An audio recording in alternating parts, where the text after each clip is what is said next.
kuasa yang kudus, untuk kami boleh menerima karya Tuhan yang sempurna dalam hidup kami, dalam karya keselamatan yang besar bagi seluruh bangsa yang mau percaya dan datang kepadamu, sehingga keselamatan itu tersedia bagi kami Tuhan, bagi seisi rumah kami, bahkan juga bagi jemaat di tempat ini Tuhan, sehingga kami datang duduk diam di bawah kami dengan segala kerinduan hati kami.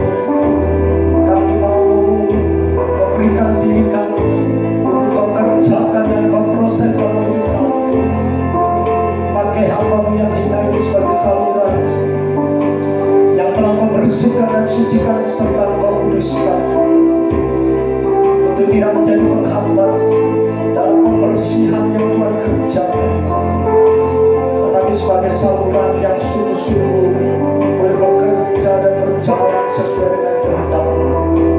Dalam nama Yesus Kristus, pemurnian yang Tuhan sedang kerjakan di hari-hari terakhir ini, jadikan kami sebagai anak-anak-Mu senantiasa mau hidup di dalam ketaatan kepada-Mu Bapa. Karena kami telah menerima karya kasih Tuhan yang sempurna dalam hidup kami.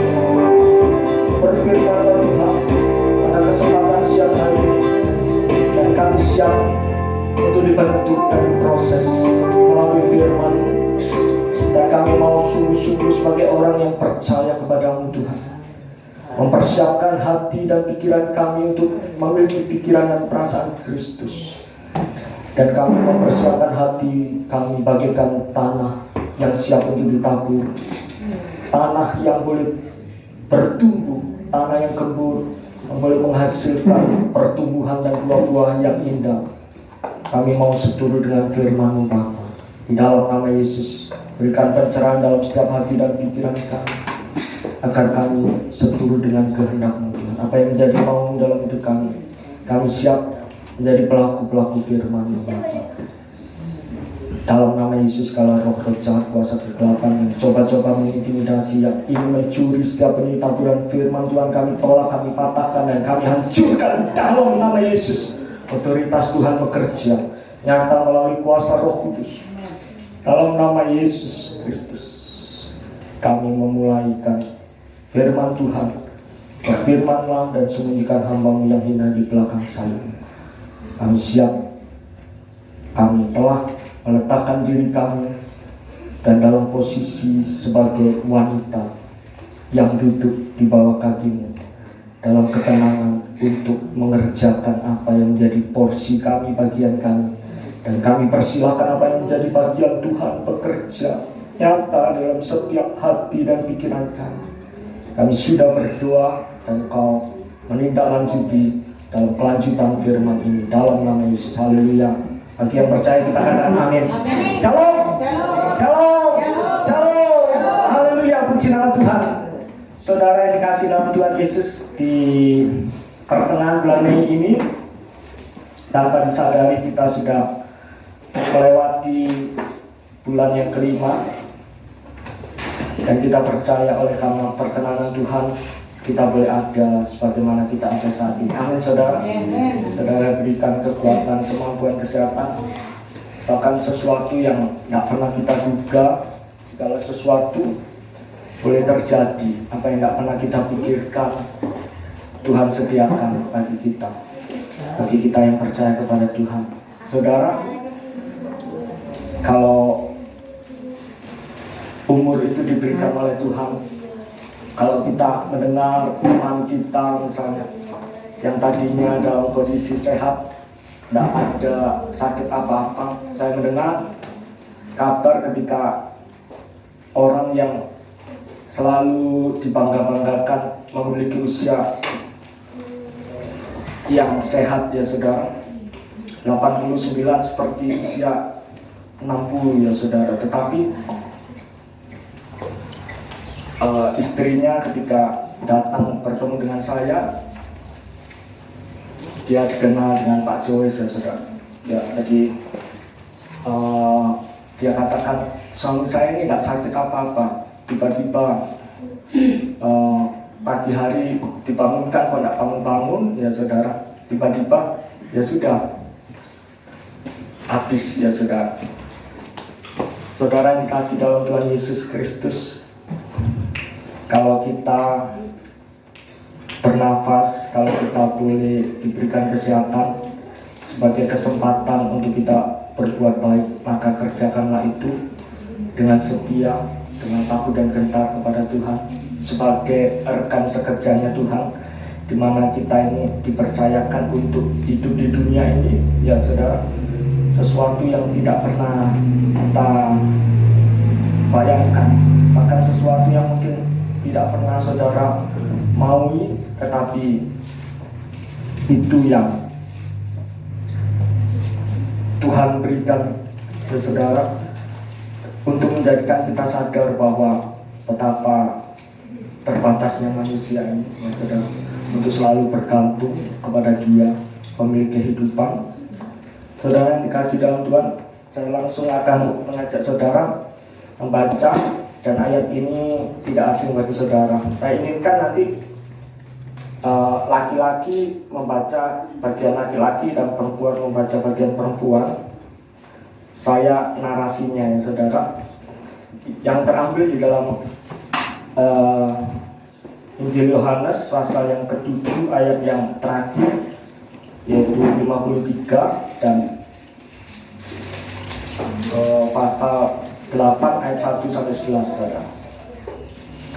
Kalau saudara sudah menemukan semuanya, katakan amin dan langsung bertindak untuk bangkit berdiri untuk menghormati dalam pembacaan ayat firman Tuhan. Pasal 7 ayat 53, ayat 1 dari pasal 8 sampai ayat yang ke-11.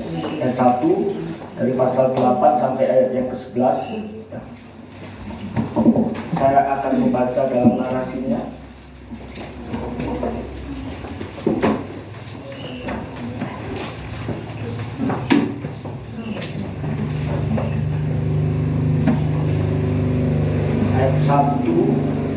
Ayat 53 dari pasal 7, di mana Lembaga Alkitab Indonesia memberikan judul yaitu perempuan yang berzina, ya saudara. Ayat 1, lalu mereka pulang masing-masing ke rumahnya, tetapi Yesus pergi ke Bukit Zaitun. Ayat pertama, pagi-pagi benar.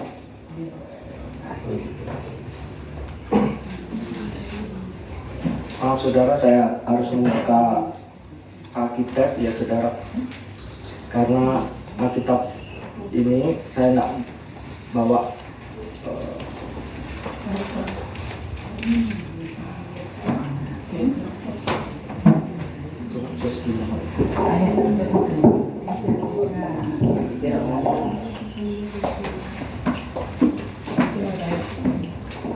Pagi-pagi benar ia berada lagi di bait Allah, dan seluruh rakyat datang kepadanya. Ia duduk dan mengajar mereka. Maka ahli-ahli Taurat dan orang-orang Farisi membawa kepadanya seorang perempuan yang kedapatan berbuat zina. Mereka menempatkan perempuan itu di tengah-tengah, lalu berkata kepada Yesus, laki-laki berkata, "Tetapi perempuan ini tertangkap basah ketika ia sedang berbuat zina.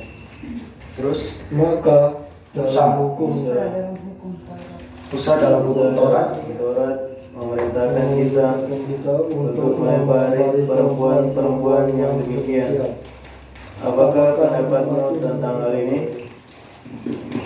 Mereka mengatakan hal itu untuk mencobai Yesus supaya mereka memperoleh sesuatu untuk menyalahkannya. Tetapi Yesus membungkuk lalu menulis dengan jarinya di tanah. Dan ketika mereka terus-menerus bertanya kepadanya, ia pun bangkit berdiri lalu berkata kepada mereka, "Barang siapa di antara kamu tidak berdosa, hendaklah ia yang pertama melemparkan batu kepada perempuan itu." Lalu ia membungkuk pula dan menulis di tanah. Tetapi setelah mereka mendengar perkataan itu, pergilah mereka seorang demi seorang. Mulai dari yang tertua, akhirnya tinggallah Yesus seorang diri dengan perempuan itu yang tetap di tempatnya. Lalu Yesus bangkit berdiri dan berkata kepadanya, "Hai perempuan, di manakah mereka? Tidak adakah seorang yang menghukum engkau?" Ayat 11, perempuan. Jawabnya, tidak ada Tuhan. Lalu kata Yesus, aku pun tidak menghukum Engkau pergilah dan jangan berbuat dosa lagi mulai dari sekarang. Amin. Silakan duduk. Saudara yang kasih dalam Tuhan Yesus Kristus, kalau kita melihat apa yang ditulis oleh Rasul Yohanes, ya saudara, saya tidak membicarakan ada beberapa ayat yang hilang kalau dari naskah kuno dengan tujuan supaya mereka menghindari jangan sampai terjadi suatu pandangan yang berkata atau tafsiran yang berkata untuk mengizinkan sesuatu dosa perzinahan itu karena Yesus mengerjakan sesuatu yang disebut sebagai kondom, ya saudara, pelanggar terhadap Taurat, ya saudara.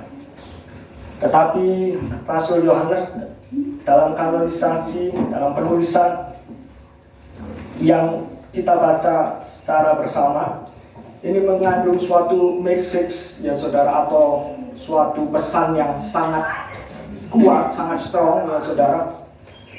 Oh ya, saudara, nanti kalau saya ada bahasa-bahasa Inggris yang saya juga berikan penterjemahan, ya saudara.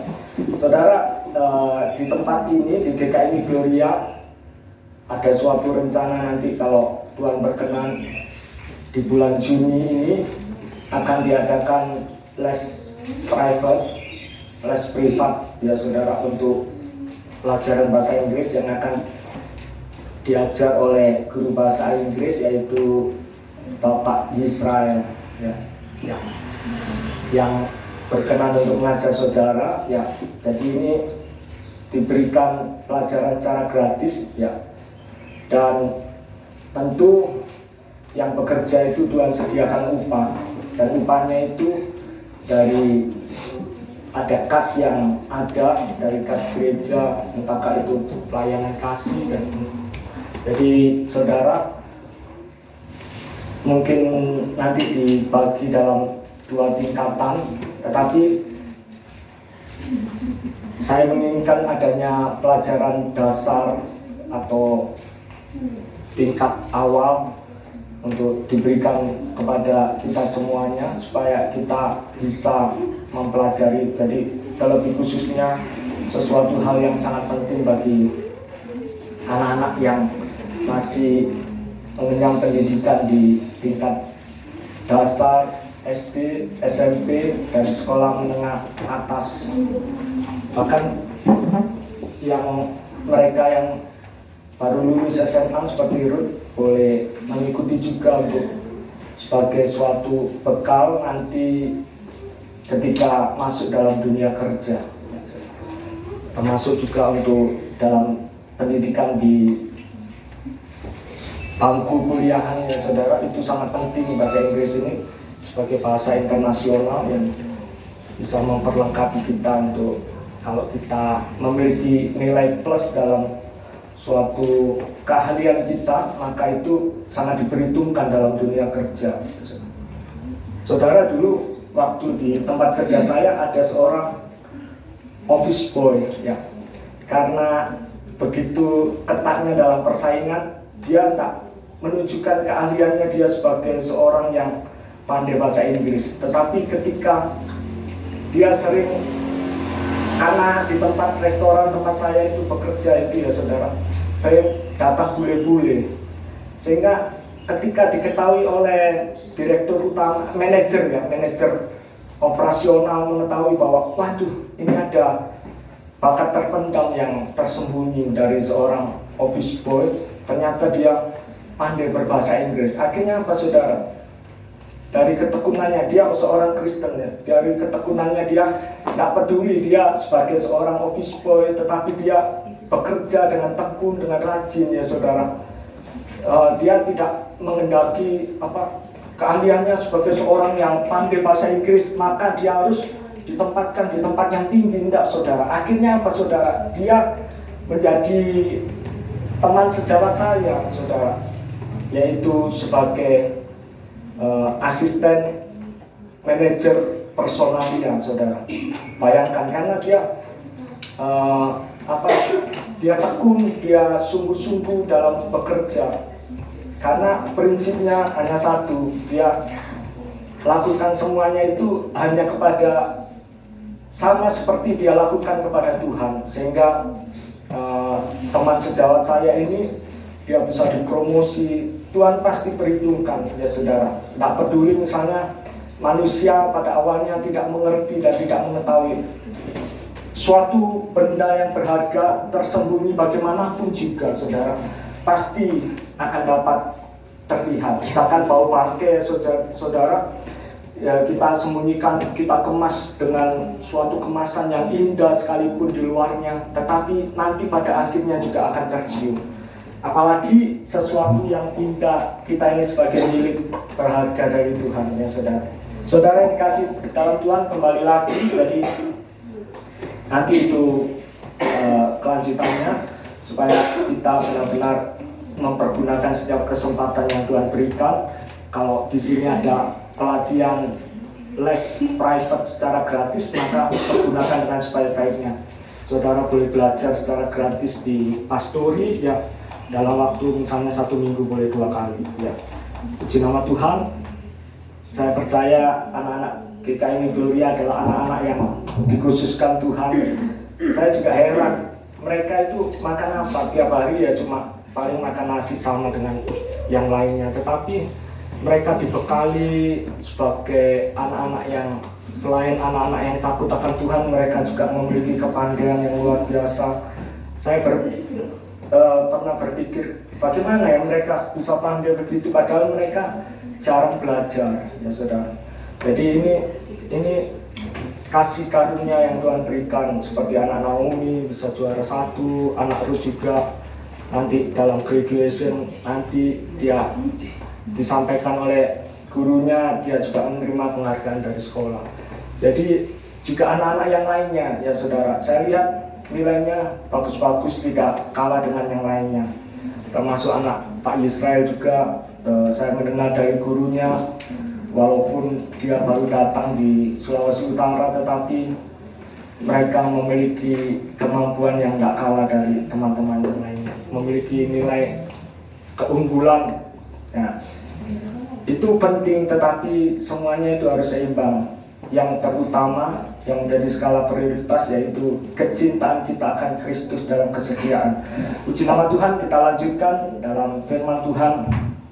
Kalau kita melihat secara perspektif ya saudara, kita lihat dari ayat-ayat yang telah kita baca, ada 3 kepribadian yang ada di sini, yaitu ahli-ahli Taurat dan orang-orang Farisi. Yang kedua adalah pribadi Yesus yang adalah Tuhan, dan yang ketiga adalah perempuan berzina yang diperhadapkan kepada Yesus, yang dibawa kepada Yesus. Yang pertama kita bahas mengenai ahli-ahli Taurat dan orang-orang Farisi. Mereka ini dengan suatu tujuan membawa perempuan yang berzina ini saudara. Kalau dipandang dari umur ya saudara, misalnya ini tentu adalah orang yang menikah. Kalau hukum rajam itu dilempari batu sampai mati saudara. Jadi hukum rajam ini, kalau saudara melihat di Google ya saudara, atau di pengetahuan itu berasal dari bangsa Yahudi ya saudara.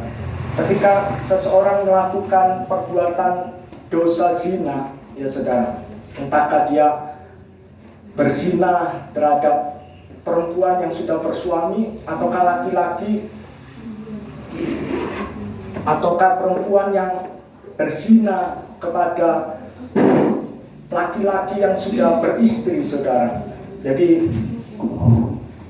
tentu ya sudah, kalau menurut tafsiran yang ada, ini adalah orang yang dewasa. Jadi berzina ini dikenakan kepada orang yang sudah masuk dalam usia dewasa. Tetapi kalau di Indonesia itu berbeda dari ukuran dewasa dari bangsa Yahudi, ya saudara. Jadi kalau kita lihat secara umur, ya saudara, ini berdasarkan tafsiran, entahkah itu tafsiran itu benar atau tidak, ya saudara. Jadi usia yang masuk di dalam kedewasaan seorang yang memiliki akil balik yaitu usia 12 tahun. Jadi ketika di bawah umur 12 tahun, saudara, dia tidak masuk, dia masih terlalu kecil, ya saudara. Bahkan kalau saya pernah melayani di lembaga permasyarakatan anak, ada usia yang di bawah 12 tahun, tapi itu masuk anak negara, saudara. Karena sudah terpengaruh dengan teknologi ya, yang sebagai suatu kebiasaan yang terus-menerus mereka lakukan, yaitu menonton video-video yang tidak layak mereka konsumsi, video porno dan lain sebagainya. Sehingga karena pengaruh-pengaruh buruk tersebut, sehingga anak tetangga mereka melakukan suatu perbuatan yang tidak layak untuk mereka lakukan, ya saudara. Kalau di bawah umur itu di bangsa Yahudi itu tidak terkena hukuman atau alias dibebaskan. Tetapi kalau sudah masuk usia 12 sampai 12,5 tahun, ya saudara, ini masuk dalam hukuman rajam itu, ya saudara. Jadi ini menunjukkan betapa sadisnya orang-orang Farisi dan ahli-ahli Taurat. Ya, tentu mereka bukan menginginkan adanya suatu kebenaran atau keadilan yang disebut dengan righteousness atau suatu justice, ya saudara. Tetapi mereka inginkan, dikatakan ayat yang ke-6a, bahwa ahli-ahli Taurat ini dan orang Farisi ini untuk mencobai Yesus supaya mereka memperoleh sesuatu untuk menyalahkannya. Tanpa disadari, saudara, seringkali mungkin kita sebagai manusia berdosa, manusia yang belum menerima kehidupan baru, new life, saudara, adalah suatu kehidupan lama. Mungkin kita termasuk salah satu di antara itu, ya saudara. Sebagai orang-orang Farisi yang mudah untuk memojokkan orang lain, ya saudara. Bahkan kalau kita lihat, sebenarnya tujuan dari ahli-ahli Taurat dan orang Farisi ini tidaklah untuk menegakkan hukum yang disebut dengan law itu, saudara. Jadi ketika hukum ini ditegakkan, tetapi sesungguhnya mereka adalah condemned by Taurat, ya saudara. Jadi mereka adalah sesungguhnya pelanggar-pelanggar daripada Taurat. Mereka adalah orang-orang yang melakukan satu, tetapi di lain mereka sebagai orang yang berdosa.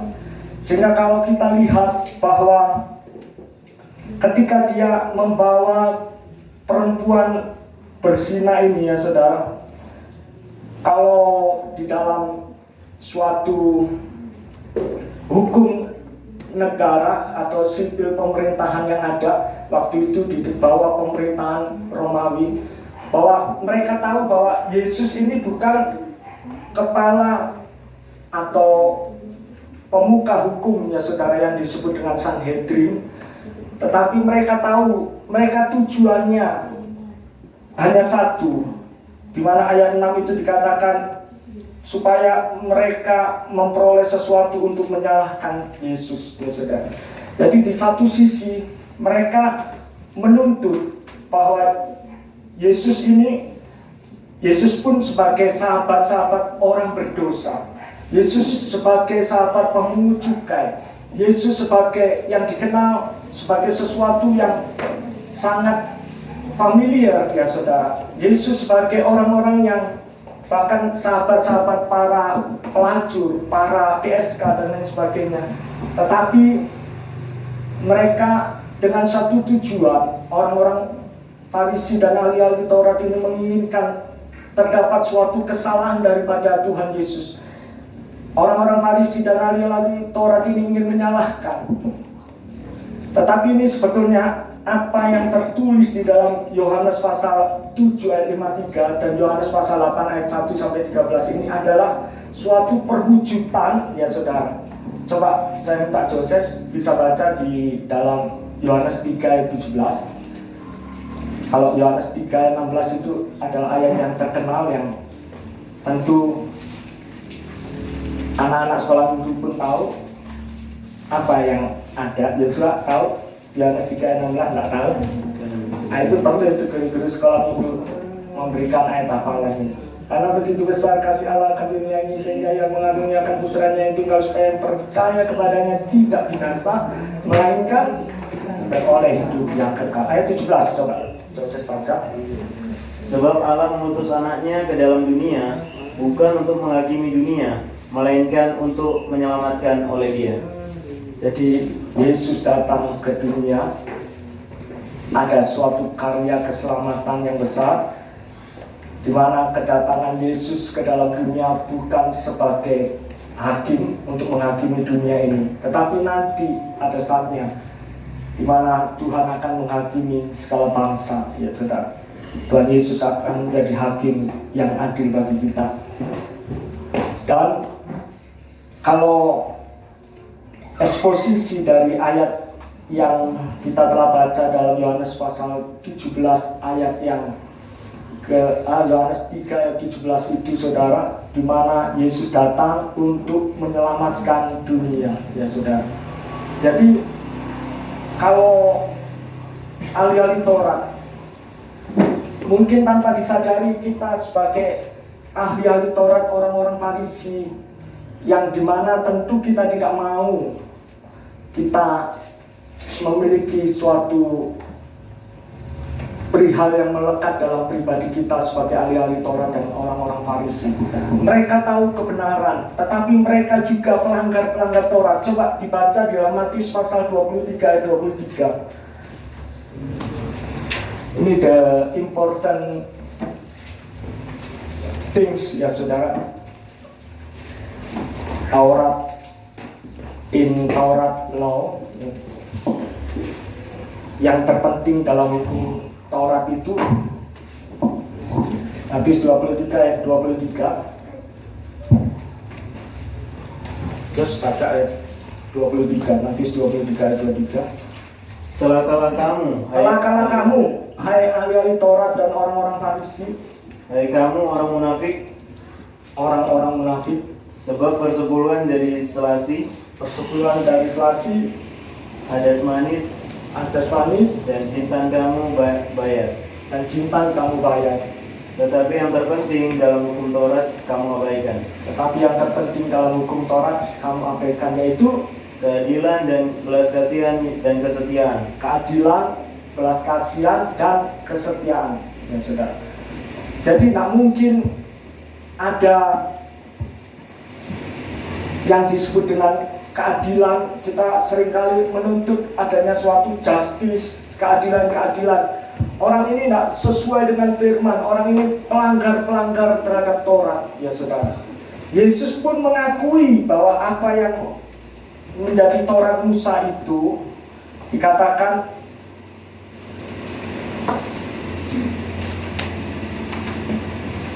Musa dalam hukum Taurat ayat 5 memerintahkan kita untuk melempari perempuan-perempuan yang demikian. Apakah pendapatmu tentang hal itu? Ya saudara, itu dikutip dari Keluaran pasal 20 ya saudara. Jadi di dalam hukum Taurat memerintahkan kita untuk melempari perempuan-perempuan yang demikian. Apakah pendapatmu tentang hal itu? Musa dalam hukum Taurat memerintahkan kita untuk melempari perempuan-perempuan yang demikian. Kalau berbicara mengenai justice, the righteousness ya saudara, suatu keadilan dan kebenaran. Tetapi Taurat yang sesungguhnya, Taurat yang asli, karena di dalam kalau itu suatu kontinuitas ya saudara, di dalam PL dan PB. Kalau di dalam ajaran Calvinis, Calvin mengungkapkan bahwa ketika kita hidup di dalam hukum ya saudara, maka ada suatu penerimaan daripada Injil itu, di mana Injil itu menerima kita dengan karya keselamatan yang besar, karena ketidakmampuan kita sebagai personil yang tidak dapat melakukan, hanya kita melanggar satu, maka kita tidak bisa mengerjakan yang disebut dengan hukum Tuhan yang diberikan oleh kepada manusia ya saudara. Jadi Yesus pun tahu apa yang menjadi perintah daripada Musa ini, tetapi Yesus juga tahu dia tidak masuk di dalam bagian untuk pelanggar Taurat, karena Yesus menyempurnakan hukum itu. Karena saudara, kalau dilihat apa yang dikerjakan, dilakukan oleh ahli-ahli Taurat dan orang Farisi ketika dia membawa seorang perempuan ya saudara, tidak serta-merta dalam hukum itu langsung dirajam batu ya saudara. Harus ada saksi 2 atau 3 orang, dan juga termasuk orang yang berzina. Tetapi pada saat itu tidak tampil seorang saksi pun. Mereka hanya pandai untuk menghakimi orang ya saudara. Kedapatan untuk berbuat zina, mereka tiba-tiba menangkap, mungkin itu dijadikan suatu jebakan. Tetapi firman mengatakan perempuan ini adalah perempuan yang berzina. Benar saudara. Dan Yesus pun mengakui dan tidak memberikan suatu penolakan terhadap apa yang dikatakan, disampaikan oleh ahli-ahli Taurat dan orang-orang Farisi. Saudara, terus terang kita mengakui sebagai manusia yang seringkali terjadi kemunafikan yang ada di dalam kehidupan kita. Justru tanpa disadari kita juga adalah suatu pelanggar terhadap Taurat sebagai orang-orang ahli-ahli Taurat dan orang Farisi. Sebetulnya saudara, orang-orang ahli-ahli Taurat ini, sebetulnya Yesus mau nyatakan bahwa sebenarnya tidak lebih baik daripada perempuan berdosa yang ketangkap basah berbuat zina ya saudara. Karena apa saudara? Dia hanya menyampaikan keadilan, justice, righteousness ya saudara, tetapi mengesampingkan belas kasihan ya saudara. Mengesampingkan belas kasihan, karena Taurat yang asli itu sesungguhnya apa yang tertulis dalam Matius 23 ayat 23, yaitu the most important things ya saudara, sesuatu yang terpenting in Torah law, di dalam hukum Taurat itu adalah, coba diulang Jesus, yang terpenting dalam hukum itu adalah keadilan, justice, righteousness, belas kasihan, the mercy, saudara. Terus kesetiaan dan kesetiaan. Jadi tak mungkin, bahkan di dalam Alkitab Perjanjian Lama itu mengandung unsur kasih ketika perintah itu diberikan ya saudara. Saya memberikan gambaran yang mudah saudara. Misalnya ada seorang tua yang mengetahui bahwa anaknya itu begitu belajar dengan keras ya saudara, sampai malam dia berusaha untuk belajar, untuk tidak mempermalukan orang tua. Bahkan orang tua ini mengetahui bahwa anaknya ini sudah tak sanggup untuk mencapai, karena dia menyadari bahwa otaknya sampai sekian ya saudara. Dia tak mampu memiliki intelektual intelektualitas, tes IQ yang tinggi. Dia hanya memiliki standar IQ yang menengah saja misalnya saudara. Tentu orang tuanya tidak menuntut kamu harus ya saudara. Jadi Taurat itu menuntun seseorang untuk mengenal kebenaran saudara, mengenal dosa. Sehingga ketika kita tahu itu dosa, jangan kita sebagai pelanggar Taurat, sebagai orang yang merasa harus memperjuangkan keadilan, tetapi sesungguhnya kita ini miskin sebagai orang-orang yang berbelas kasihan. Jadi harus ada salah satu dari unsur daripada keadilan itu ada belas kasihan. Dan tentu tidak mungkin kita memiliki belas kasihan kalau tidak ada kesetiaan. Ya saudara. Jadi kesetiaan itu termasuk dalam ibadah saudara. Tak mungkin saudara bisa mengatakan aku adalah orang-orang pelaku keadilan ya saudara. Sehingga yang kita tuntut adalah aku harus diperlakukan adil. Ketika aku tidak diperlakukan adil, aku marah dan lain sebagainya. Bahkan aku menghakimi orang itu sudah berbuat jahat, orang itu sudah ya saudara, seperti perempuan yang berzina ini. Ketika dia sadar menerima anugerah keselamatan yang dari Tuhan, dia tidak memberikan suatu jawaban yang lebih daripada ketika Yesus bertanya, adakah mereka ya saudara, dan mereka perempuan berzina ini mengatakan tidak ada ya saudara. Jadi kita bisa kalau masuk di dalam suatu posisi sebagai ahli-ahli Taurat, maka kita ini sebagai pelanggar Taurat yang memposisikan dirinya di dalam kebenaran kita sendiri. Kita merasa diri kita benar, kita merasa bahwa segala sesuatu itu harus adil. Walaupun tanpa belas kasihan, kita tinggalkan belas kasihan, tetapi sebenarnya kita ini kanak-kanak di dalam belas kasihan. Kita harus tahu saudara mengenai kompromi dengan toleransi saudara. Jadi kalau misalnya kita tidak kompromi terhadap dosa, Yesus ini tidak kompromi terhadap dosa saudara. Tetapi orang ahli-ahli Taurat dan Farisi ini tidak nyaman terhadap keadaan ini ya saudara. Dia berpikir Yesus harus bertindak tegas. Padahal posisi Yesus saat itu bukan sebagai Sanhedrin saudara.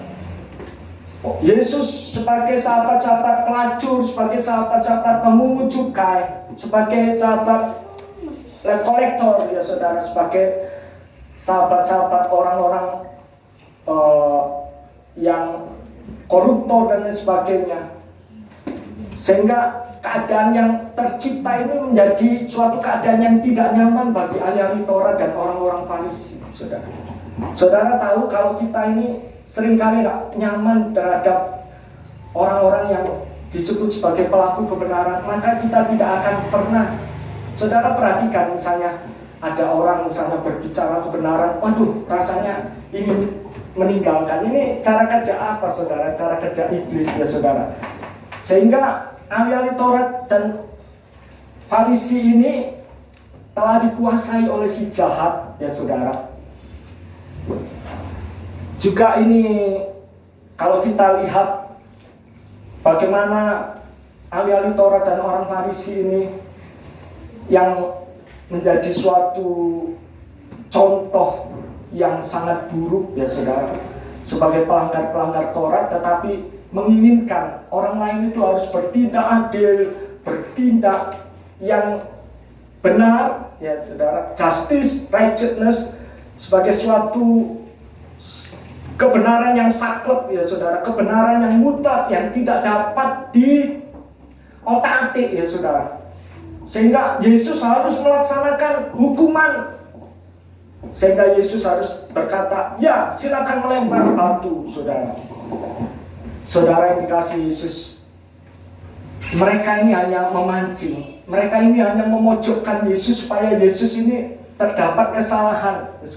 Sama seperti ketika Yesus disodorkan pertanyaan, Yesus, apakah kami juga harus memberikan pajak kepada kaisar, ya saudara?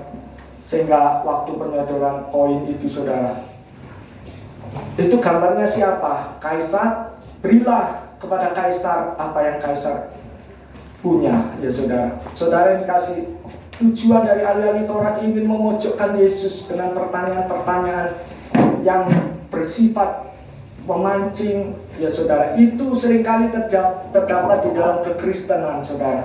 Kita sebagai orang-orang munafik yang membungkus dirinya dengan jubah-jubah kepalsuan, saudara. Kita ingin menonjolkan diri, kita ingin menunjukkan bahwa kita ini yang benar, kita ini adalah orang yang suci, orang-orang yang jujur, orang-orang yang benar, orang-orang yang adil, orang-orang yang bijaksana. Tetapi sesungguhnya kita called them by Torah, saudara, sebagai pelanggar-pelanggar Torah, karena kita mengesampingkan sisi belas kasihan dan kesetiaan. Saudara, tidak bisa terpisahkan antara keadilan dengan belas kasihan, tidak bisa. Kalau seandainya itu terpisahkan, maka itu bukan menjadi suatu kebenaran yang utuh, ya saudara. Jelas sebabnya di dalam perjanjian lama, ya saudara, kalau di dalam suatu ortodoks yang memiliki pandangan, ya saudara, kalau dalam perjanjian lama itu memiliki kontinuitas dengan perjanjian PB, di mana ketika seseorang hidup di dalam PL, ketidakmengertian, di dalam kebodohan mereka, ya saudara, menerima suatu penerimaan, suatu anugerah yang besar ketika masuk dalam PB. Saya tidak memperbincangkan soal doktrin yang mereka sehingga diamalkan dengan suatu doktrin reform, enggak saudara. Bagaimana doktrin daripada gereja ortodok, ya saudara, sehingga mereka berpikir sama dengan suatu gelas yang jatuh, ya saudara, di mana anak kecil itu menjatuhkan gelas di karpet yang mahal. Waduh, ini sudah rumah kontrakan, ya saudara, harus mahal, yang harus dikeluarkan untuk biaya membersihkan dan lain sebagainya. Apalagi terkena karpet mahal, apalagi gelas yang dijatuhkan itu adalah gelas yang mahal, ya saudara. Karena mereka anak kecil, mereka kita marah, ya bisa-bisa kamu itu sudah merugikan papa, kamu sudah bertindak bodoh, ya saudara. Sehingga dihancurkan habis-habisan, ya saudara. Keadilan harus ditegakkan tanpa mengenal belas kasihan. Dipukul habis-habisan sampai hancur, sampai luka-luka memar, tidak ada obat yang bisa mengobati dari kehancuran, ya, luka batinnya. Dan pada akhirnya, saudara, seorang ayah yang sadis, seorang ayah yang bengis, tidak akan memberikan suatu belas kasihan, tidak memandang dari belas kasihan. Dia hanya miskin terhadap belas kasihan. Dia berpikir, pokoknya semua harus ditegakkan, kebenaran harus ditegakkan. Jangan kamu bertindak dalam kebodohan. Sudah ada standar-standar yang Tuhan berikan, ya saudara.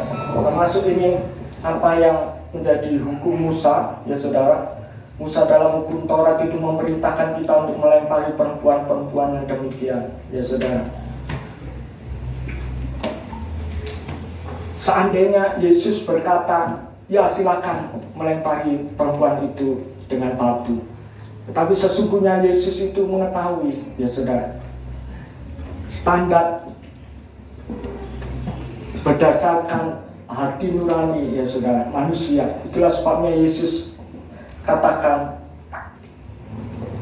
di ayat selanjutnya, barang siapa di antara kamu tidak berdosa, hendaklah ia yang pertama melemparkan batu kepada perempuan. Kita melihat pribadi Yesus, karena kita adalah pengikut Kristus, kita adalah mengikuti teladan-teladan Kristus di dalam kehidupan kita, ya saudara. Tentu kita mengetahui bahwa Kristus datang ke dalam dunia, sehingga dikatakan dalam Yohanes 3:16, karena begitu besar kasih Bapa, kasih Allah akan dunia ini, sehingga Bapa mengaruniakan putranya yang tunggal. Bapa tidak menyayangkan, ya, ini karena apa saudara? Ada belas kasihan yang Bapa berikan. Karena melihat manusia ini tidak sanggup, ya saudara. Ada pertolongan yang Bapa berikan supaya manusia ini sadar bahwa tanpa belas kasihan engkau ini adalah bukan apa-apa. Dan ketika kita meneladani Yesus yang adalah teladan yang sempurna bagi kita, maka kita sadar bahwa kita manusia yang layak untuk masuk di dalam penghukuman kekal. Maka kita menyadari bahwa kita sebagai manusia yang berdosa, bukan sebagai orang yang merasa diri benar, bukan sebagai orang yang telah memiliki standar yang tertinggi, yaitu untuk kita mengerjakan di dalam keadilan. Justru di dalam keadilan Tuhan yang sempurna, ya saudara. Kalau kita berbicara ini sangat panjang sekali. Aku menaruh belas kasihan kepada siapa? Aku hendak menaruh belas kasihan. Saudara, jangan dikira ketika Tuhan menunjukkan belas kasihannya, maka tidak ada keadilan di situ. Tidak, saudara. Justru di perjanjian lama, keadilan dinyatakan ada belas kasihan Tuhan. Ada kesetiaan. Ketika seseorang telah menerima belas kasihan, maka dia mengerjakan kesetiaan itu, yaitu termasuk ibadah. Ibadahmu yang sejati adalah mengunjungi anak-anak yatim piatu, itu ditulis dalam Yakobus. Jadi bukan hanya sekedar mengunjungi, tetapi kita masuk, ya saudara. Masuk itu dalam pengertian kita mengetahui, mengerti keberadaan mereka, ya saudara. Jadi bukan hanya sekedar mengunjungi, tetapi kita juga memberikan sesuatu, menyatakan sebagai alat peraganya Tuhan dalam katekisasi baptisan yang lalu. Kita hadir, pergilah, bukan hanya sekedar pesan yang imperatif, ya saudara, tetapi ketika kita ke sana itu kita sudah pergi melaksanakan amanat agung, ya saudara. Ketika kita hadir di mana, yaitu di dalam kegelapan, maka kita sudah pergi, saudara. Kita sudah hadir, menghadirkan Kristus dalam hidup yang dipenuhi dengan kegelapan itu. Bukan kita harus pergi ke tanah Papua, bukan kita harus pergi ke Afrika, bukan kita harus pergi ke tempat lain.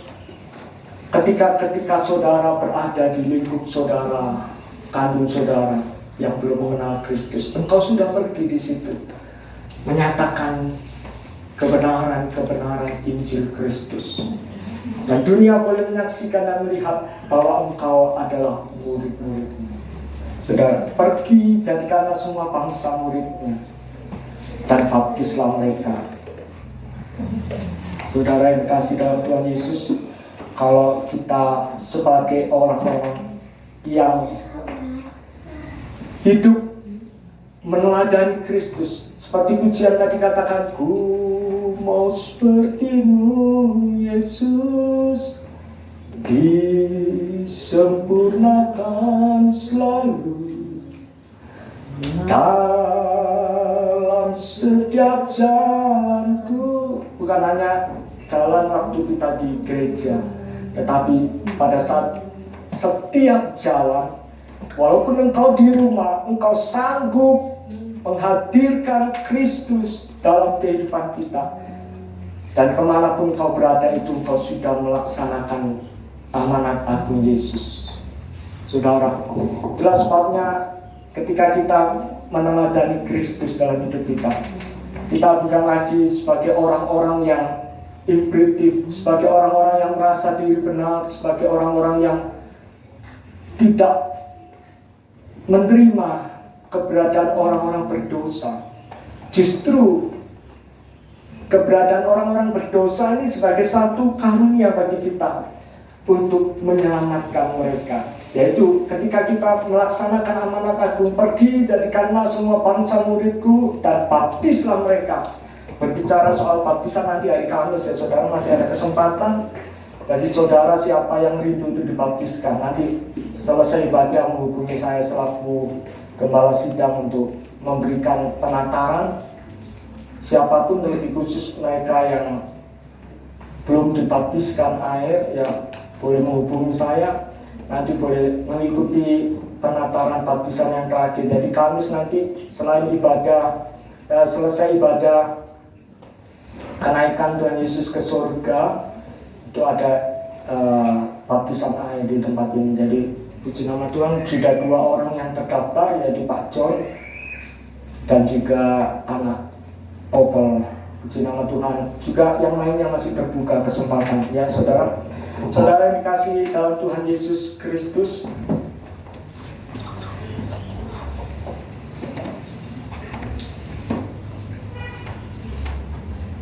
kita akan baca di dalam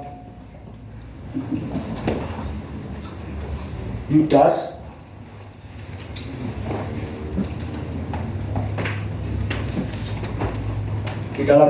pasal yang pertama ayat 23. Saya minta Joses baca. Yudas pasal yang pertama ayat 23.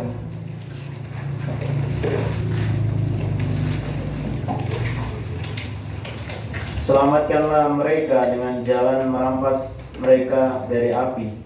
Merampas loh saudara, selamatkanlah mereka dengan jalan merampas mereka dari api. Seseorang yang menuju ke dalam api itu saudara, mereka sadar atau tidak? Coba saya tanya. Sadar? Kalau matanya sudah dibutakan, matanya sudah tidak bisa melihat kalau ada api di depannya ya saudara, maka harus apa? Bagaimana kita bisa menyelamatkan mereka? Dengan merampas mereka dari api. Terus, tetapi tunjukkanlah belas kasihan yang disertai ketakutan kepada orang-orang lain juga, dan bencilah pakaian mereka yang dicemarkan oleh keinginan-keinginan dosa. jadi selain merampas, kita tunjukkan belas kasihan yang disertai ketakutan kepada orang-orang lain juga saudara. Jadi ketakutan yang disertai belas kasihan adalah bukan ketakutan karena mereka adalah orang-orang yang jahat, orang-orang yang keji saudara. Karena hidup kita bukan lagi hidup kita sendiri, tetapi hidup yang adalah Kristus yang hidup dalam hidup kita. Maka ketika kita sanggup menunjukkan belas kasihan ya saudara, maka kita sertai itu dengan ketakutan kepada orang-orang lain ya saudara. Tetapi dikatakan benci pakaian mereka yang dicemarkan. Yang kita lakukan seringkali kita membenci orangnya ya saudara, bukan membenci pakaian mereka yang dicemarkan oleh apa saudara? Keinginan dosa ya saudara. Seringkali orang itu sudah gak pantas masuk dalam pelayanan. Orang itu sudah kita mengklaim, menghakimi karena kita menilai, melihat dari sesuatu yang terlihat ya saudara. Melihat dari sesuatu, orang ini gak pantas untuk menerima anugerah Tuhan ya saudara. Sama seperti dengan perempuan yang berzina ini saudara. Ada seorang dari agama lain bertanya, kenapa Daud ketika dia berzina terhadap istri Uria, dia tidak dirajam ya saudara. Kalau dalam bangsa Yahudi ya saudara, seperti tadi usia kedewasaan yaitu dalam usia 12 sampai 12 tahun, setelah itu mereka menerima hukuman yang lebih ringan lagi, termasuk hukuman cambuk dan sebagainya yang juga diterapkan oleh bangsa Arab ya saudara. Jadi apalagi pihak Romawi, pemerintah Romawi tidak menghendaki adanya hukuman sampai mati ya saudara. Dan ketika mereka ahli Taurat dan orang Farisi ini membawa kepada Yesus ya saudara, wanita berzina ini ya saudara, seharusnya itu terletak di luar pintu gerbang ya saudara.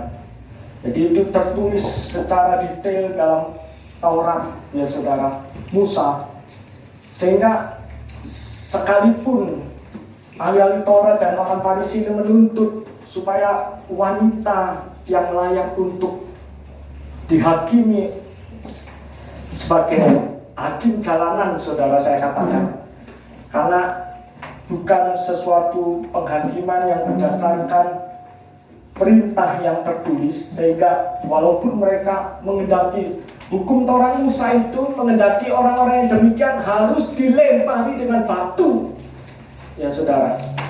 Mereka ini memojokkan apa yang akan dilakukan oleh Yesus Kristus ini saudara.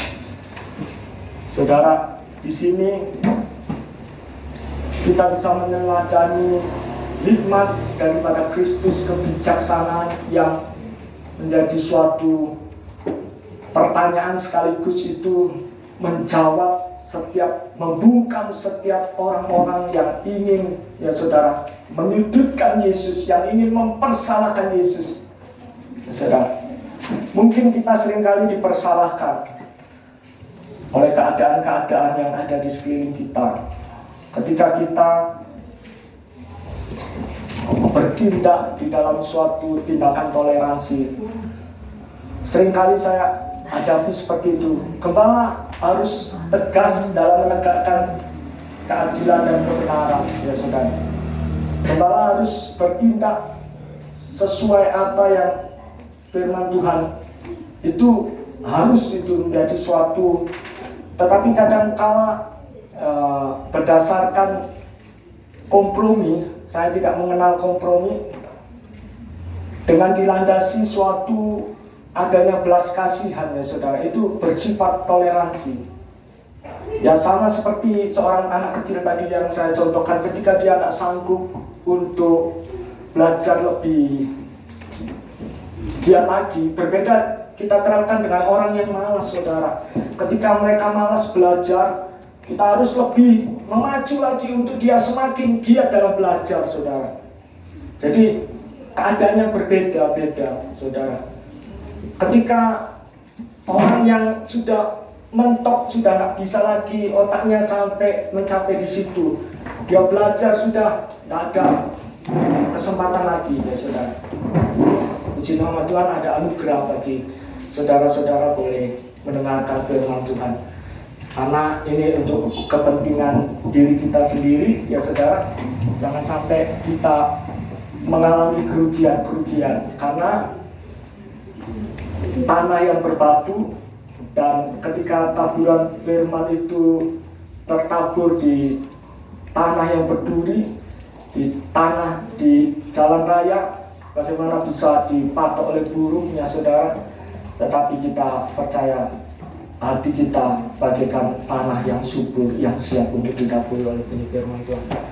Ini untuk kepentingan diri kita. Itulah sebabnya jangan sampai kita seperti yang Yesus katakan, celakalah kamu. Saya tidak mau seperti itu saudara. Banyak pimpinan-pimpinan rohani, gembala-gembala sidang menerapkan, kalau engkau melakukan perpuluhan, engkau sudah mencuri, engkau sudah merampok milik Tuhan, engkau sudah tidak melakukan apa yang menjadi kebenaran saudara. Tetapi inti daripada Taurat itu Taurat yang palsu ya saudara. Kalau keadilan, righteousness, justice itu diterapkan dengan suatu seperti orang yang otoriter ya saudara, tanpa adanya belas kasihan, maka semuanya itu hanya berdasarkan suatu tindakan yang dilakukan karena harus seperti itu. Kalau tidak seperti itu, maka aku tidak menerima keselamatan. Berbeda saudara. Itulah sebabnya kontinuitas antara PL dan PB ini harus terus terjadi saudara. Tidak akan pernah berhenti. Bahkan di dalam perjanjian baru pun ada suatu yang tidak mengenal kompromi. Jikalau engkau melihat wanita dengan syahwatmu yang tergerak, engkau sudah berbuat zina, ya saudara. Jikalau engkau, ya saudara, kalau orang katakan kalau kita berzina itu kalau bersenggama melakukan hubungan suami istri di luar ikatan pernikahan, ya saudara, itu berzina. Bahkan banyak ketetapan-ketetapan yang ditetapkan dalam firman. Bahkan di dalam PP pun, ya saudara, tidak mengenal kompromi terhadap dosa. Tetap di dalam Yudas tadi dikatakan apa saudara? Bencilah terhadap pakaian-pakaian yang telah dicemarkan oleh keinginan-keinginan dosa. Itulah sebabnya saudara yang dikasih dalam Tuhan, orang yang bertoleransi, ya saudara, dia mengerti menjadi skala prioritas untuk mengerjakan yang disebut dengan tidak berkompromi terhadap dosa, ya saudara. Jadi ketika ini selamatkanlah mereka dengan jalan merampas mereka dari api. Ini ada suatu toleransi, saudara. Saudara coba perhatikan ayat ini. Selamatkanlah mereka dengan jalan merampas mereka dari api. Ketika kita merampas itu, saudara, bukan sesuatu yang enak, saudara. Sesuatu yang harus ada pengorbanan, ya saudara. Kita bertoleransi. Mungkin hati kita merasa sakit, mungkin hati kita harus berkorban melihat orang lain yang akan hendak terjerumus dalam api neraka. Bahkan dikatakan oleh Yudas bahwa tunjukkanlah belas kasihan yang disertai ketakutan kepada orang-orang lain juga. Jadi kita takut terhadap mereka bukan karena mereka orang bengis, tidak saudara, orang jahat, tidak. Kita takut terhadap mereka karena kita mengasihi jiwa-jiwa mereka. Sehingga ketika kita takut, saudara, kita menunjukkan belas kasihan, saudara. Dan sekaligus tidak kompromi, kita tidak membenci terhadap orang tersebut, saudara. Tetapi kita benci pakaian mereka yang telah dicemarkan oleh keinginan-keinginan dosa. Jadi ini suatu kelengkapan, ya saudara. Itulah sebabnya Yesus datang ke dunia ini untuk melengkapi Taurat itu.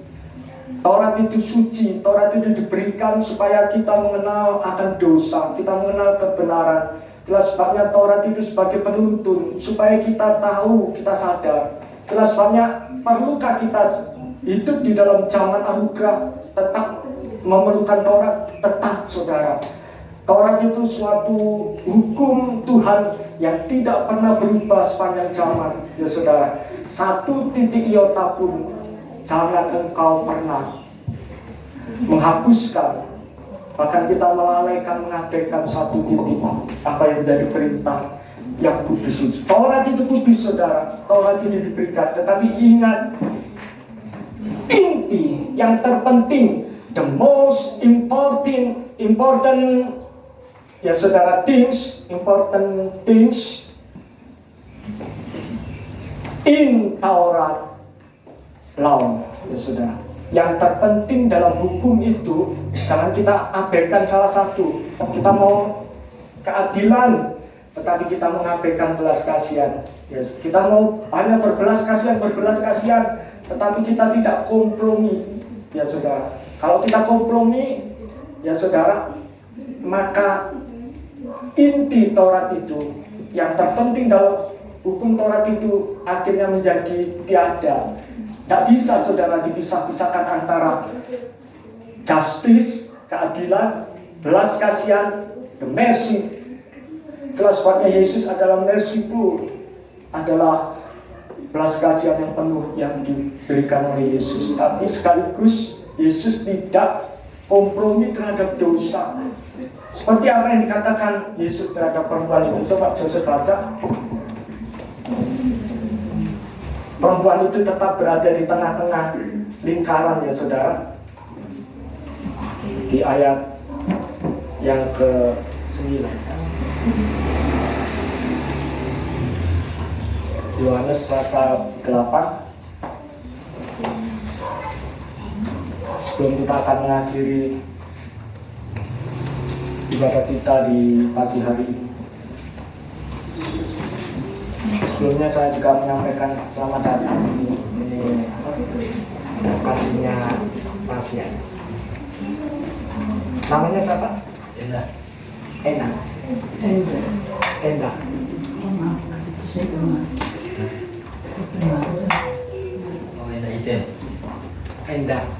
Iten. Haleluya. Selamat datang ya beribadah dalam peribadatan bersama di tempat ini. Haleluya. Kita menyambut dengan sukacita karena pertobatan satu orang itu para malaikat surgawi menyambut dengan gembira. Kalau Enda ingin untuk dibaptiskan nanti boleh ya menghubungi Pak Gembala ya. Terima kasih. Haleluya. Ya, selesai baca ayat Yohanes pasal yang ke-8 ayat 9. Tetapi setelah mereka mendengar perkataan itu, pergilah mereka seorang demi seorang, Mulai Farisi dan ahli Taurat itu pergi seorang demi seorang. mulai dari yang tertua, akhirnya tinggallah Yesus seorang diri dengan perempuan itu. Tinggal Yesus berdua ya saudara, jadi bukan seorang diri, berdua dengan wanita yang telah ketangkap basah berbuat zina, yang tetap di tempatnya. Lalu Yesus bangkit berdiri dan berkata kepadanya, "Hai perempuan, di manakah mereka? Tidak adakah seorang yang menghukum engkau?" Jawabnya, "Tidak ada, Tuhan." Lalu kata Yesus, "Aku pun tidak menghukum engkau. Pergilah dan jangan berbuat dosa lagi, mulai dari sekarang." Pergilah dan jangan berbuat dosa lagi mulai dari sekarang. Jadi Yesus telah merampas saudara, merampas wanita ini untuk diselamatkan saudara, supaya ada karya nyata sehingga menjadikan mata terbuka. Kalau seandainya kita memposisikan sebagai orang yang bebal, sama seperti ahli-ahli Taurat dan orang-orang Farisi, kita melihat ya saudara, kalau seandainya orang-orang ahli Taurat dan orang Farisi ini tidak pergi saudara, dia menyaksikan anugerah ya saudara, suatu pelanggaran terhadap dosa ya saudara, karena pelanggaran terhadap dosa ini tidak dikompromi, tetapi ada toleransi untuk dia menerima belas kasihan ya saudara. Ada karya keselamatan yang besar saudara yang dikasih dalam Tuhan Yesus Kristus, di mana Tuhan sanggup untuk memisahkan kita dari segala kotoran-kotoran dosa, dan Yesus membasuh segala dosa dan pelanggaran manusia. Kalau saudara sebagai memposisikan diri kita sebagai wanita yang kedapatan berbuat zina ya saudara, apa yang kita lakukan, apa yang kita kerjakan? Tentu rasa syukur yang tiada terhingga. Seharusnya aku ini mati dilempari batu. Kalau seandainya Yesus katakan silakan untuk melempari batu ya saudara. Kalau kita posisi kita sebagai orang berdosa, manusia berdosa, menerima anugerah yang begitu besar, maka tiada kata lagi yang dapat kita ucapkan, tiada kesombongan, tiada kita menuntut Yesus. Mereka itu memang buat-buat Yesus. Masakan aku sekecil ini masih usia 12 sampai 12,5 tahun, padahal mereka tidak memiliki bukti. Mereka hanya menantang aku, sedangkan orang yang berbuat zina terhadap aku, misalnya memperkosa aku dan lain sebagainya, sehingga mereka sudah melarikan diri, mereka tidak ditangkap. Padahal mereka itu hanya ingin menjebak engkau Yesus. Tidak berkata seperti itu saudara. Tetapi ketika Yesus bertanya, adakah di antara mereka yang masih ada? Tetapi wanita itu hanya berkata, tidak ada. Tiada kata lain yang terucap dari wanita yang mengakui dirinya adalah wanita yang berdosa, selain menyadari siapa aku ini yang menerima anugerah yang besar dari Tuhan. Seringkali kita mempertahankan diri, aku ini adalah orang yang walaupun aku berdosa, Tetapi Tuhan masih sayang pada kita. Tuhan masih mengampuni aku. Sehingga aku meremehkan, aku melakukan skandal perbuatan dosa yang lebih kejam daripada itu.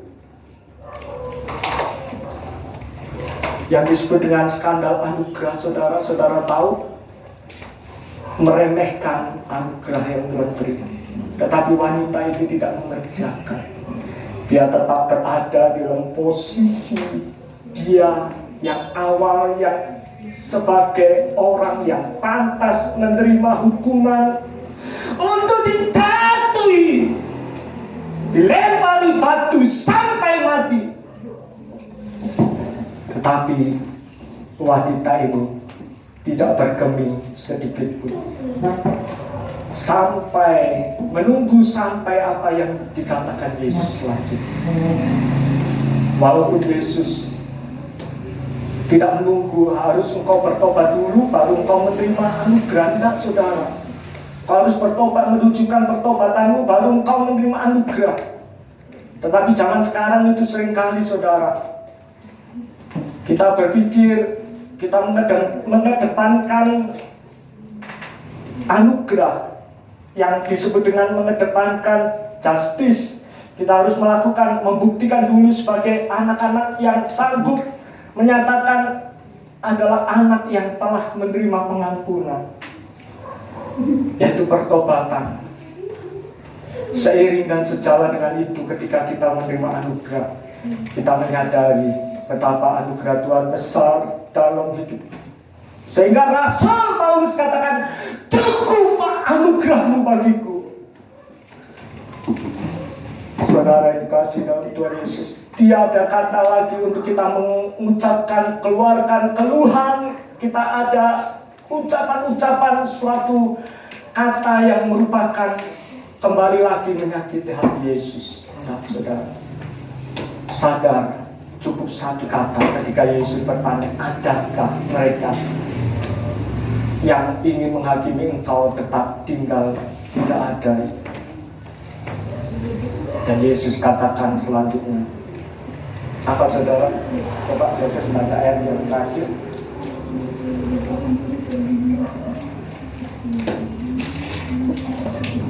Jawabnya, tidak ada Tuhan. Lalu kata Yesus, aku pun tidak menghukum engkau. Aku pun tidak menghukum engkau. Pergilah dan jangan berbuat dosa lagi mulai dari sekarang. Pergi dan jangan berbuat dosa lagi. Kalau anak yang terhilang seperti si sulung ini saudara, merasa dia iri hati. Itulah sebabnya walaupun ceritanya itu berhenti sampai di situ, di mana Bapak merangkul ya saudara, tetapi sebenarnya Bapak itu menyatakan apa yang aku punya itu juga milikmu juga saudara. Sebenarnya si sulung ini juga melakukan sesuatu tindakan dosa yang mungkin secara moral itu dalam suatu posisi tempat yang lebih berharga daripada si bungsu. Tidak saudara, sebenarnya suatu pemberontakan terhadap Tuhan, merasa aku ini adalah manusia yang benar dan layak dan pantas untuk menerima penghargaan dari Bapa. Si sulung ini merasa tidak layak untuk memperlakukan aku sama seperti si bungsu. Kenapa Bapak memestakan adikku yang bungsu ini padahal mereka sudah memberontak terhadap Bapak. Bapak sudah memberikan warisan sebelum Bapak mati, saudara. Tetapi si sulung ini, saudara, memang tidak diceritakan dalam Alkitab bagaimana kisah selanjutnya. Si sulung yang merasa Bapak adalah Bapak yang tidak adil bagi diri si sulung ini, saudara. Bapaknya memperlakukan adikku sehingga menganaktirikan aku, ya saudara. Saudara yang dikasihi dalam Tuhan Yesus Kristus, kalau seperti tadi yang saya ceritakan, ketika Bapak melihat anak itu dalam proses belajar dia telah menjatuhkan, toh kita kalau seandainya kita biarkan, kita berpikir nanti diperbuat lagi bahkan lebih dari itu, ya saudara. Kita merasa tidak mengenal kompromi, kita harus didik, kita harus ajar, bahkan kita harus hancurkan anak itu. Padahal dalam suatu itu dikatakan masih ada lampu hijau adalah suatu tindakan yang disebut dengan peringatan ya saudara. Maksudnya hijau itu masih ada suatu proses supaya engkau memperbaiki ya saudara. Kalau kuning itu peringatan, kalau tanda awas, dan kalau merah itu sudah penindakan ya saudara. Tetapi ini tidak saudara, menerapkan tanpa belas kasihan, anak dipukul habis-habisan, kamu sudah merugikan papa, kamu sudah menghancurkan papa tanpa belas kasihan. Kompromi harus ditegaskan antara batas-batasan yang ada, kamu harus dihajar habis-habisan. Tetapi kalau ketika bapak itu menyadari anakku salah bukan karena kemampuannya untuk dia membawa gelas itu, karena dia masih kecil dan ketidakhati-hatian, masih ada pengampunan yang diberikan seperti yang Yesus telah ajarkan bagi kita sekalian. Itulah sebabnya kalau seseorang menerima anugerah yang menyadari kalau aku ini adalah manusia yang tak pantas untuk diampuni, maka aku akan mengerjakan sesuatu, bukan lagi berbuat dosa lagi saudara. Sehingga kalau kita terus menerus masuk dalam perbuatan dosa, terus berbuat dosa, maka tidak ada kesempatan lagi. Ketika kesempatan itu tertutup bagimu, maka tidak ada lagi, sama seperti wanita bodoh yang tidak mempersiapkan bekalnya, minyak di tangannya. Sehingga ketika wanita bodoh ini pergi mencari minyak, pintu itu tidak terbuka lagi karena kesempatan itu sudah tertutup. Saudara, jadi ketika Bapak itu memberikan kesempatan kepada si bungsu ini, bukan dengan tujuan membeda-bedakan saudara. Mungkin bagi si sulung itu merasa tidak adil, tetapi bagi si bungsu ini, oh enak aja dia diberi pengampunan, terus nanti berbuat dosa lagi. Itu pikiran daripada si sulung. Kalau mungkin kita tidak bisa mendalami apa yang menjadi pikiran si sulung, tetapi kalau kita menjadi pelaku sebagai si sulung, kita iri. Oh enak aja si bungsu sudah pergi menghabiskan harta ayahku, sekarang datang kembali meminta belas kasihan supaya diampuni, supaya diberikan pengampunan, grasi, ya, the mercy. Ada belas kasihan. Tetapi sesungguhnya Bapak katakan kepada si sulung, apa yang aku punya itu juga milikmu. Ketika sesungguhnya apa yang disampaikan oleh Bapak itu sesungguhnya ketika kita pesta menghadapi kehadiran si bungsu, dia yang mau datang kembali kepada kita sebagai suatu kekayaan yang luar biasa sesungguhnya. Jelas Paknya kalau beribu-ribu malaikat di surga bertempik sorak menyambut kehadiran orang-orang yang bertobat kepada Tuhan. Bagaimana kita sebagai manusia yang adalah milik kepunyaan Tuhan, ada satu kebahagiaan, ada suatu sukacita. Kita menyambut saudara-saudara kita. Bukan kita malah cuma itu pura-pura orang. Itu cuma bertobat cuma sementara, saudara. Enggak, saudara. Tetapi kita nyatakan kegembiraan seperti Bapak yang menyambut si bungsu ini dengan gembira. Tapi Bapak itu sebenarnya menyatakan secara gestur tubuh seperti yang Yesus lakukan ya saudara. Itu Yeremia 17 ayat 13, coba Joseph baca. Ketika Yesus menulis di tanah, itu ada satu penafsiran. Tapi jika ada penafsiran yang lain nanti akan saya sampaikan. Yeremia 17 ayat 13. Ya pengharapan Israel, Tuhan, semua orang yang meninggalkan Engkau akan menjadi malu. Orang-orang yang menyimpang daripadamu akan dilenyapkan di negeri. Sebab mereka telah meninggalkan sumber air yang hidup, yakni Tuhan. Jadi para ahli-ahli Taurat itu sudah meninggalkan, dia pergi, bukan pergi untuk legowo, saudara, mengakui, oh memang benar itu orang tidak pantas untuk dihukum. Tetapi pergi karena apa saudara? Masih dalam pemberontakan, dia pergi saudara. Jadi sebenarnya kalau di terjemahan yang lain itu dikatakan Yesus menukik dengan jarinya di tanah itu. Jadi dalam suatu perhitungan Tuhan, walaupun di Alkitab tidak dijelaskan apa yang ditulis oleh Yesus, tapi dalam suatu penafsiran yang lain saudara, ada yang menyampaikan Yesus menulis di tanah itu menggambarkan 2 loh batu ya saudara, yang ditulis apa yang ditulis oleh hukum Musa itu saudara.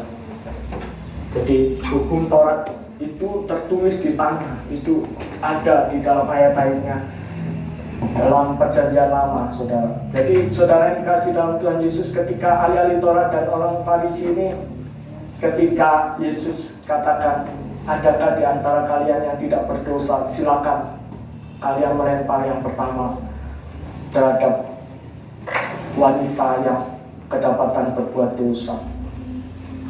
Saudara, sebenarnya apa yang mereka lakukan ini cacat hukum ya saudara, tidak layak.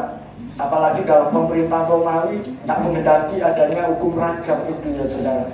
Tetapi mereka menjebak apa yang dilakukan Yesus ya kalau diperhadapkan seperti itu ya saudara, sehingga mereka pergi itu dalam kekecewaan saudara. Oh ternyata gagal ya saudara, gagal. Aku menghendaki supaya Yesus ini terjebak dalam kesalahan, aku menghendaki supaya Yesus ini masuk di dalam perangkatku.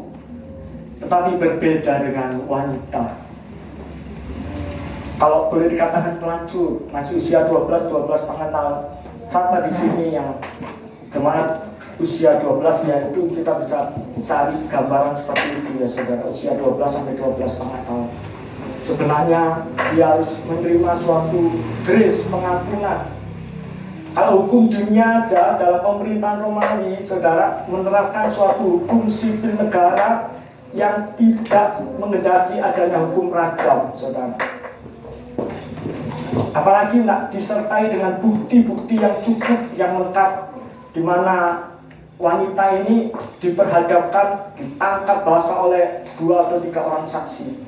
Itu dalam Alkitab jelas ditegaskan di situ. Sebenarnya mereka ingin menegakkan, tetapi sesungguhnya itu bukan yang tujuan yang mereka inginkan untuk menegakkan baik Torah saudara. Itu Torah yang palsu, Torah yang bukan Torah yang berdasarkan firman ya saudara, bukan Torah yang asli. Torah yang asli itu inti dari Torah. Yang terpenting dalam Torah itu telah diabaikan, sehingga mereka masuk dalam bagian celaka. Celakalah kamu ya saudara, celakalah kamu, celakalah kamu. Yesus mengutuk ahli-ahli Taurat dan orang-orang Farisi. Puji nama Tuhan, Tuhan Yesus memberkati kita sekalian. Kita sadar wanita yang kedapatan berbuat dosa, dia menunggu dalam proses anugerah selanjutnya apa yang harus dikerjakan sebagai tindakan yang tepat. Ketika dia dirampas, Yudas katakan dirampas, walaupun Tuhan Yesus membenci pakaian, tetapi Yesus tidak pernah membenci wanita itu. Wanita itu diselamatkan oleh Yesus, sehingga aku pun tidak berbuat seperti mereka untuk melempari engkau. Aku membebaskan engkau. Dalam arti, dalam firman Tuhan dikatakan pergilah engkau saudara. Jadi ketika perintah selanjutnya itu menjadi suatu kesukaan bagi wanita ini, yaitu aku tidak mau berbuat dosa. Walaupun ancaman, walaupun iming-iming yang begitu indah, iming-iming yang begitu rupa supaya untuk kembali lagi berbuat dosa, tidak ada. Kita katakan no bagi dosa, yes bagi kehendak Tuhan. Puji nama Tuhan, Tuhan Yesus memberkati kita. Katakan Yesus terbesar. Amin. Yesus yang terbesar dalam hidup kita. Kita mengakui bahwa kita adalah yang terkecil. Kita mau menjadikan Yesus dan segala keteladanan yang sempurna menjadi besar dalam hidup kita. Katakan Yesus yang terbesar, katakan Yesus yang terbesar. Di dalam keterangannya, kita mau menjadi seperti Yesus. Kita mau menjadi seperti Yesus. Kita bersikap. Katakan Yesus terbesar. Katakan Dia cintaku. Katakan Dia cintaku. Dia ampuni, Dia sembuhkan. Yesus ampuni, Yesus sembuhkan, dan bertolong. Katakan Yesus terbesar. Katakan Yesus terbesar. Katakan Yesus terbesar. Katakan Dia cintaku. Katakan Dia cintaku. Dia ampuni, Dia sembuhkan. Dia ampuni, Dia sembuhkan, dan bertolong. Katakan Yesus terbesar. Katakan Dia cintaku. Katakan Dia cintaku. Dia ampuni, yang ampuni salah dosa dan salah kesalahan. Dia sembuhkan, dan bertolong. Katakan Dia cintaku. Saya tidak mengalami kita dalam manusia dosa. Ketika kita dalam firman Tuhan, Dia sudah sanggup untuk mengobati segala luka hati. Dia sanggup mengangkat kita dari luka kubur. Dia sanggup untuk melalui pelayanan yang tulus. Dia berikan kasih yang terbesar dalam hidup.